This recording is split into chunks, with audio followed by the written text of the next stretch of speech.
কেন্দ্রীয় ফাউন্ডেশন সম্পাদক আসাদুজ্জামান ভূঁইয়া ভাইকে তার সংক্ষিপ্ত মূল্যবান বক্তব্য নিয়ে আসার জন্য বিশেষভাবে অনুরোধ করছি।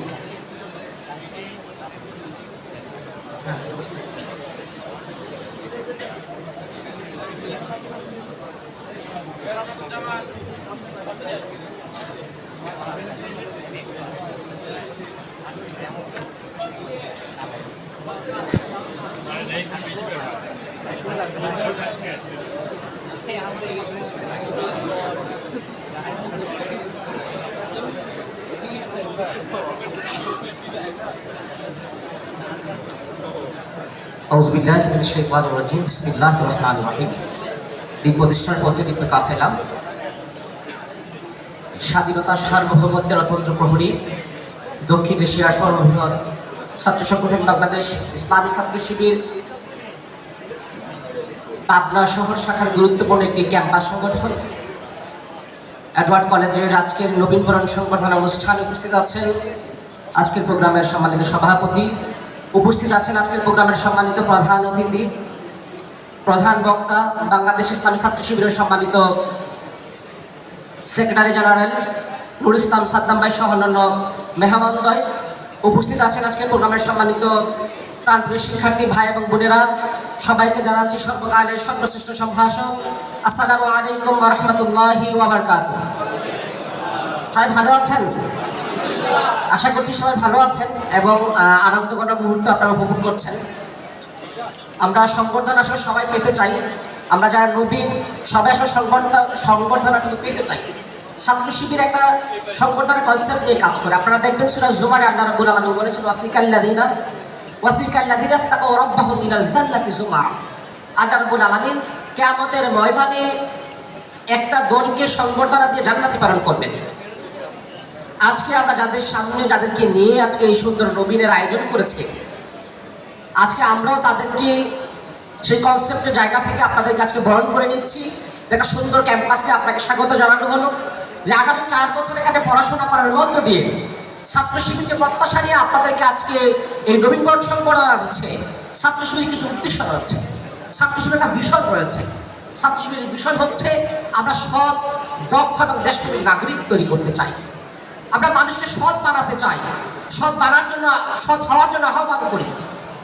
একটা ব্যক্তি যদি শুধুমাত্র সৎ হয় তাহলে সে সমাজে ভূমিকা পালন করতে পারে না, সৎ হওয়ার পাশাপাশি তাকে দক্ষ হতে হয়।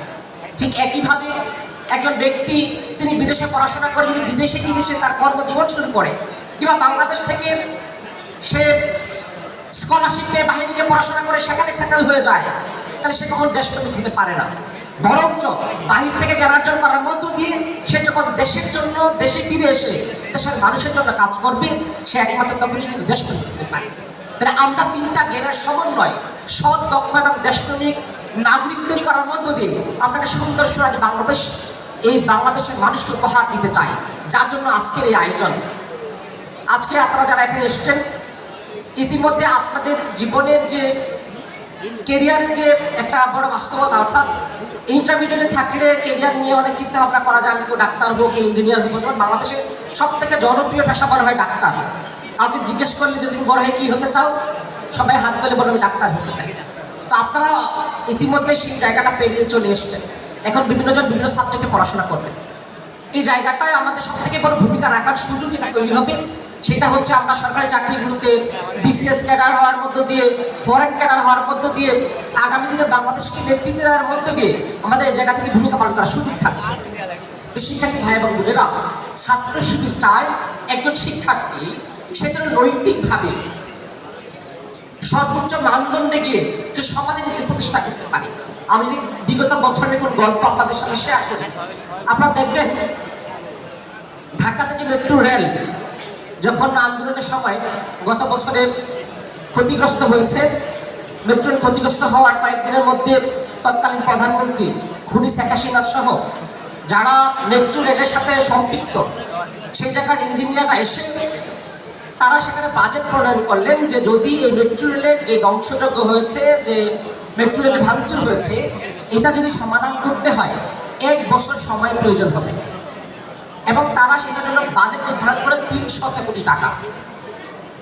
কিন্তু আমরা দেখতে পেলাম শুধুমাত্র অন্তর্বর্তীকালীন সরকার ক্ষমতা লাভের মাত্র 21 দিনের মাথায় 22 দিনের মাথায় কাজীপাড়া মেট্রো স্টেশন, যেটার জন্য বাজেট ছিল 100 কোটি টাকা, সেখানে মাত্র খরচ হয়েছে 20,50,000 টাকা। কেন এই মাস? আপনি কি চিন্তা করতে পারেন 100 কোটি টাকা, যেখানে বাজেট ছিল শুধুমাত্র কাজীপাড়া মেট্রো স্টেশনের জন্য, দুইটা মেট্রো স্টেশন কাজীপাড়া এবং মিরপুর 10, দুইটার জন্য বরাদ্দ ছিল 300 কোটি টাকা। আর শুধু কাজীপাড়ার জন্য 100 কোটি টাকার সেই বাজেটের মাত্র 20,50,000 টাকা খরচ হয়েছে সেই জায়গায় কাজ বাস্তবায়ন করার জন্য, মেট্রো স্টেশনের কাজ সম্পন্ন করার জন্য। ছাত্র শিবির চায় এই যে দুর্নীতিগ্রস্ত একটা দেশ, সেখান থেকে কিছু মানুষকে আমরা চাই যে একটা মানুষ ইঞ্জিনিয়ার হবে, সে আল্লাহ ইঞ্জিনিয়ার হবে, সে শিক্ষক হবে, সে আল্লাহ শিক্ষক হবে, সে সমাজপতি হবে, ব্যবসায়ী হবে, সে হচ্ছে এমপি হবে, মন্ত্রী হবে। সে যদি আল্লাহ রাব্বুল আলামিনকে ভয় করার মধ্য দিয়ে এমপি মন্ত্রী সে জায়গাতে যেতে পারে, তাহলে এই ব্যক্তির দ্বারা কখনো 1 টাকার দুর্নীতি হওয়া সম্ভব না, যেটা প্রমাণ বাংলাদেশ জামাত ইসলামীর তৎকালীন আমির জামাত শহীদ মরহুম মতিউর রহমান নিজামী এবং আলী হাসান মোহাম্মদ মুজাহিদ, তাদের দ্বারা 3টা মন্ত্রণালয় পরিচালিত হয়েছে, কিন্তু আমরা দেখেছি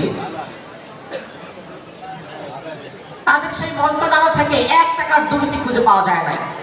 ছাত্র শিবির এমন কিছু মানুষ তৈরি করতে চায় যে আগামী দিনে যে একটা সুন্দর সমৃদ্ধি বাংলাদেশ আমরা প্রত্যাশা করছি, সেই বাংলাদেশ নির্মাণের জন্য যারা কাজ করবে তারা আল্লাহ রাব্বুল আলামিনকে ভয় করে কাজ করবে, তারা যারা অন্য ধর্মের আছেন তারা তাদের স্রষ্টাকে ভয় করে কাজ করবে। আপনারা জানেন, আপনাদের আশেপাশে মানুষগুলো আছে, আপনারা যার সাথে চিন্তা করে দেখবেন যে মানুষের ধর্মের চর্চা করে সে কখনো খারাপ কাজ করে। আপনি দেখবেন আপনার পাশে যে মানুষের নামাজ পড়ে আর যে নামাজ পড়ে না, তার থেকে নামাজ পড়া মানুষটা ভালো হয়। যে ব্যক্তিটা মন্দিরে যায় আর যে যায় না, তার থেকে মন্দিরে যাওয়া মানুষটা ভালো হয়। যে ব্যক্তিটা গির্জায় যায় আর যে যায় না, তার থেকে গির্জায় যাওয়া মানুষটা ভালো হয়। ধর্মের শিক্ষা মানুষকে কিন্তু খারাপ হতে দেয় না। ছাত্র শিবির আপনাদের কাছে অনুরোধ করবে, আমরা প্রত্যেকে যে যে ধর্মের আছি, আমরা যেন আমাদের প্রত্যেকের ধর্মটা ভালোভাবে পালন করার মধ্য দিয়ে একজন সুন্দর মানুষ হয়, আগামী দিনে বাংলাদেশ প্রতিষ্ঠার ক্ষেত্রে ভূমিকা পালন করতে পারি, সে আশাবাদ আপনাদেরকে ব্যক্ত করছি। প্রিয় শিক্ষার্থী ভাই এবং বোনেরা, আমাদের জন্য বর্তমান সময়ে আমাদের আজকে যিনি ক্যারিয়ারের আলোচনা করছেন তিনি বলেছেন সফট স্কিল এবং হার্ড স্কিলের কথা। আজকে আমরা যদি আগামী দিনে বাংলাদেশের প্রতিনিধিত্বকারী মানুষ হতে চাই, তাহলে আমাদের সফট স্কিল এবং হার্ড স্কিলের প্রতি করতে হবে। আমাদের পড়াশোনার পাশাপাশি কম্পিউটার শিক্ষাটা বাধ্যতামূলক করে নেওয়া উচিত নিজের জন্য। কমিউনিকেশন স্কিলটা আপনার বাড়ানোর জন্য বিভিন্ন কোর্স করা উচিত। আপনি যে সাবজেক্টে পড়াশোনা করছেন সেই সাবজেক্ট ওরিয়েন্টেড বিভিন্ন প্রোগ্রামের সাথে সম্পৃক্ত থেকে আপনি 4 বছর পর আপনার পড়াশোনা শেষ করার সাথে সাথেই যেন পুরো একটা ভালো জায়গায় নিজেকে প্রতিষ্ঠা করতে পারেন, সেই জন্য আজকেই আপনার সেই ক্যারিয়ার তৈরি করার জন্য আজকে থেকেই সেটা শুরু করা উচিত। শিক্ষার্থী এবং ভাই এবং বোনেরা, আমাদের সবার যেটা চিরন্তন সত্য, এই পৃথিবী ছেড়ে আমাদের চলে যেতে হবে, আর তার জন্য আমাদের প্রস্তুতি নেওয়া দরকার। আমরা যেই ধর্মেরই আছি প্রত্যেকে বিশ্বাস করি আমাদেরকে মরতে হবে, আর সেই মৃত্যুর জন্য এই মুহূর্তে যদি আপনার মৃত্যু হয় আপনি সেজন্য প্রস্তুত আছেন কিনা। আপনারা যারা এখানে মুসলিম আছেন প্রত্যেকে আমরা নামাজের পরে দোয়া করি, রব্বানা আতিনা ফিদ দুনিয়া হাসানা ওয়া ফিল আখিরাতি হাসানা ওয়া কিনা আযাবান নার। আমরা আল্লাহ রাব্বুল আলামিনের কাছে দোয়া করি, আল্লাহ আপনি আমাদেরকে দুনিয়ার কল্যাণ দিন এবং পরকালীন মুক্তি দিন। ছাত্র শিবির আপনাদেরকে আহ্বান করছে, পরকালীন মুক্তির জন্য আপনাকে প্রস্তুতি নিতে হবে। সেজন্য আপনার কি করা দরকার? আল্লাহ রাব্বুল আলামিন পবিত্র কোরআনে বলেছেন, ইকরা কিতাবাকা কাফা বিনাফসিকা আল-ইয়াওমা আলাইকা হাসিবা। কিয়ামতের ময়দানে আমাদের প্রত্যেকের আমলনামার হিসাব সেদিন কিয়ামতের ময়দানে আপনাকে আমাকে দিতে হবে। আমরা সেদিন অনেক বেশি আশ্চর্যান্বিত হয়ে যাব। আমরা আল্লাহ রাব্বুল আলামিনকে প্রশ্ন করব, মালি হাদাল কিতাব লা ইউগাদিরু সাগীরাতান ইল্লা কাবীরান ইল্লা আকসাহা। আল্লাহ কেমন কিতাব, পৃথিবীতে দিনের আলোতে রাতের অন্ধকারে প্রকাশ্যে কিংবা গোপনে আমি যা কিছু করেছি সব কিছুই সেদিন আপনারা দেখতে পাবেন। আমরা যখন আমাদের আমলনামাগুলো দেখার পর অস্বীকার করব যে আমি তো এই পাপ কাজটা করি নাই, আল্লাহ রাব্বুল আলামিন তখন বলবেন, ওয়া নাখতিমু আলা আফওয়াহিহিম ওয়া তুকাল্লিমুনা আইদিহিম ওয়া তাশহাদু আরজুলুহুম বিমা কানু ইয়াকসিবুন।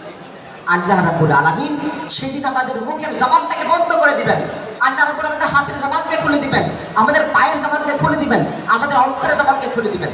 প্রত্যেকটা অঙ্গ প্রত্যঙ্গ আমার কিন্তু সাক্ষ্য দিবে আমি প্রকাশ্যে গোপনে দিনের আলোতে রাতের অন্ধকারে কি কি পাপ কাজ করেছিলাম। প্রিয় শিক্ষার্থী ভাই এবং বোনেরা, সেদিনের ভয় করা উচিত যেদিন আপনার জন্য অন্য কোনো ব্যক্তি সুপারিশ করতে পারবে না। আপনি যা যা করবেন প্রত্যেকটা কাজের হিসাব যদি আল্লাহ রাব্বুল আলামিনের দরবার আপনাকে দিতে হবে। আমরা প্রিয় শিক্ষার্থী ভাই এবং বোনদেরকে সেদিনের ভয় করার মধ্য দিয়ে আগামী দিনে সুন্দর কেরিয়ার তৈরি করার মধ্য দিয়ে সুন্দর সোনালী বাংলাদেশ সব ছাত্রছাত্রী দেখছে আমরা যে একটা সমৃদ্ধ সোনার বাংলাদেশ করতে চাই, আমরা যে মানুষকে নিয়ে আগামী দিনে স্বপ্ন দেখছি এক সুন্দর বাংলাদেশের, সেই বাংলাদেশের সারথি হয়ে আপনারা ছাত্র শিবিরের পাশে থাকবেন সে আশাবাদ ব্যক্ত করে আমি আমার কথা এখানে রাখছি। সবাইকে ধন্যবাদ। আসসালামু আলাইকুম ওয়া রাহমাতুল্লাহি ওয়া বারাকাতুহু। জি আলহামদুলিল্লাহ, ভাইকে অসংখ্য ধন্যবাদ। আমাদের মাঝে অত্যন্ত অল্প সময়ের মধ্যে আখিরাতমুখী জীবন গঠনের উপরে কিছু চমৎকার কথা বলেছেন। আমরা যেন ভাইয়ের এই কথাগুলো আমাদের বাস্তব জীবনে কাজে লাগাতে পারি। এ পর্যায়ে আমাদের মাঝে